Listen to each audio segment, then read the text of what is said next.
Hey Stormers, this is round 5 of Blood Spilled in Salem. So if you've watched the last one, you'll know exactly where we are. I won't waste time explaining it. Just go back and watch it. It'll be probably the easiest way than me wasting time. He says wasting time by babbling on.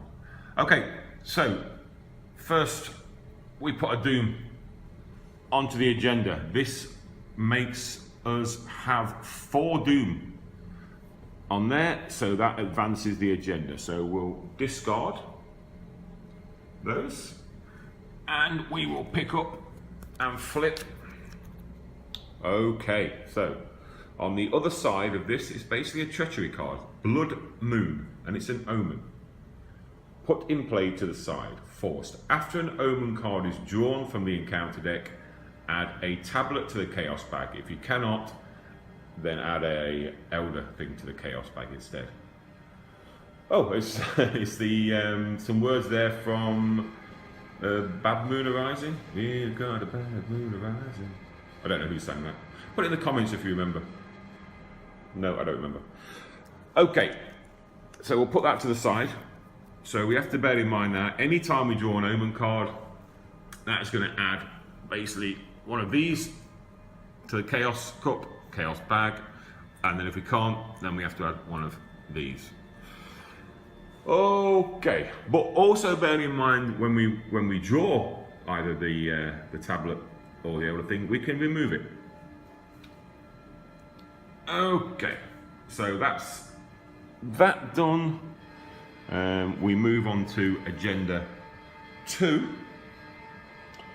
Okay, come on, focus. Agenda 2A, Blood Moon Rising.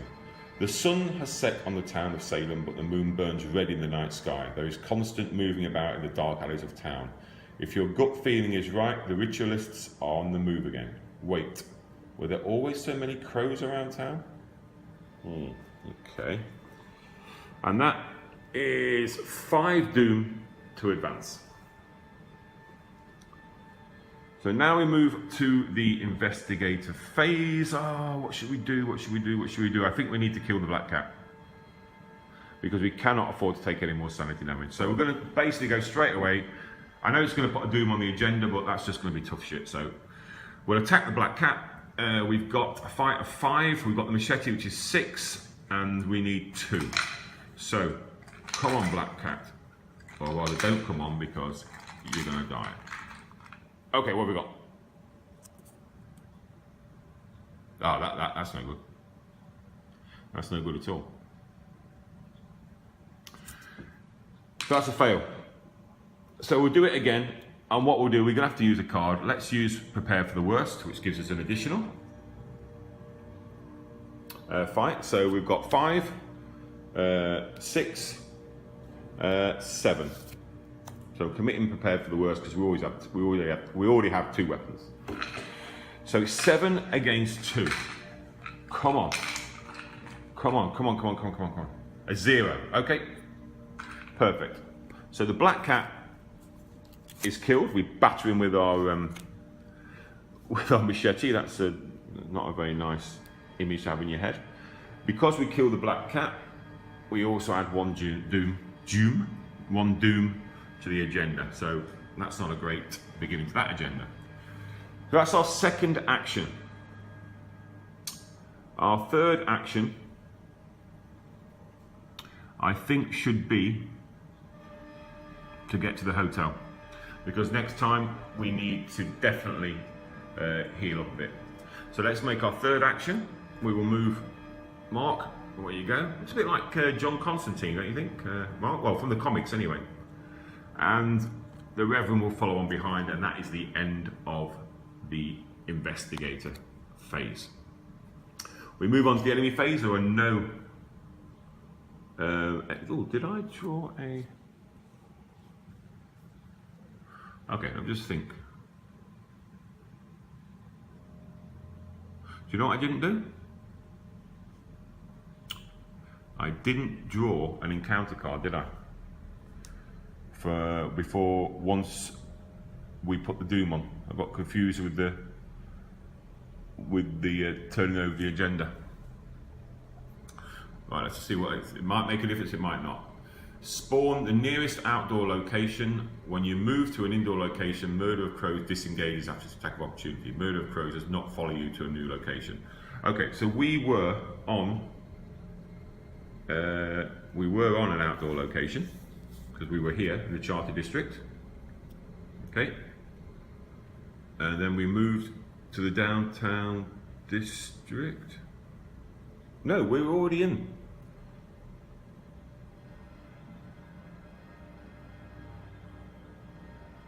Where was I?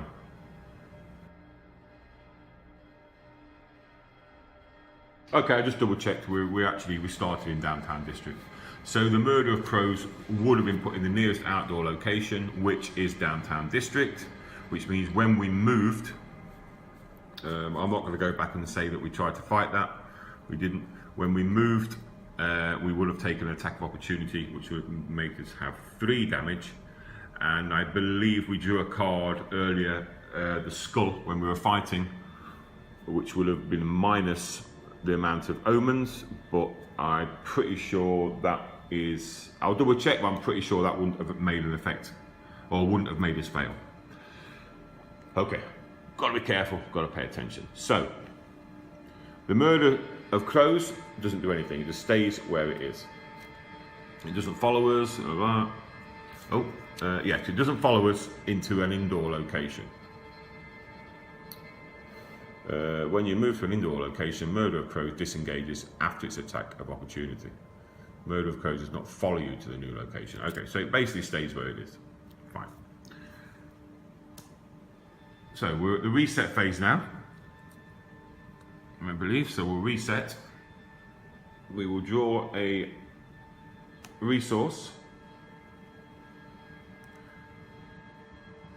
And we will, we've got guts. Okay, draw a card, guts. And that gives us, we're back up to 8, so we need to start using some cards, definitely.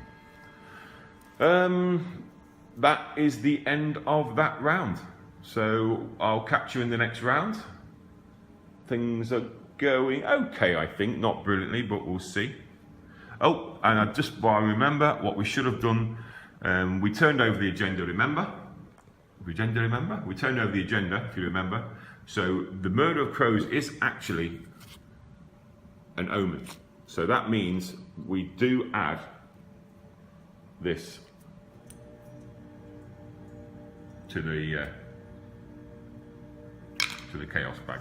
Now that may have made a difference to some of our draws, but to be honest, this scenario is hard enough. I'm not gonna sweat the details. So anyway, sorry about that, but hey, we'll just have to live with it. Okay, like I said, like and subscribe, leave any comments, point out any other mistakes I've probably missed, and I'll catch you on the next turn. Bye for now.